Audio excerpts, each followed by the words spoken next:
The Jackals story has to be the worst backstory from 13 Ghosts. If you had the movie back in the day, then you know they told us about his story. It was on the extras or whatever. But bruh, Ryan Kahn is his real name. Yes, the Jackal is a he. And bro, he was born by a person that did basically they stood on the corner for activities, if you know what I mean. That's how he was born. And he was actually a bad person. Like when females and everything used to walk home from the night shift at work, he'd sit out camp and he'd go to the furthest extent, if you know what I mean. He was a terrible person. Every night he'd do it. He'd just camp out when they come home from work and he'd take them. Then after, he'd just unalive them. And then eventually it got worse and worse and worse in the town that he lived in, to the point people started figuring it out, and then he ended up getting admitted into an asylum. Got into the asylum, he had a clawing issue where he used to claw so much, claw the walls, everything, his skin, to the point his fingernails was gone. So they ended up forcing and putting him in a straitjacket. And then guess what? Eventually he ended up biting through the straitjacket with his teeth. So they ended up putting his cage on his head. He ended up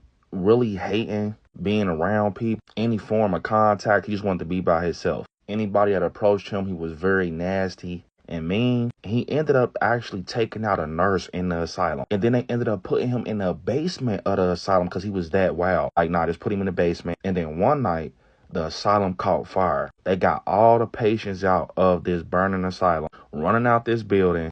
And then at the last minute, they forgot that Ryan Kahn, aka the Jackal, was locked in the basement with a straitjacket and a bird cage on his head. And that's how the Jackal was born to be one of the 13 ghosts, and literally the scariest ghost, the most aggressive.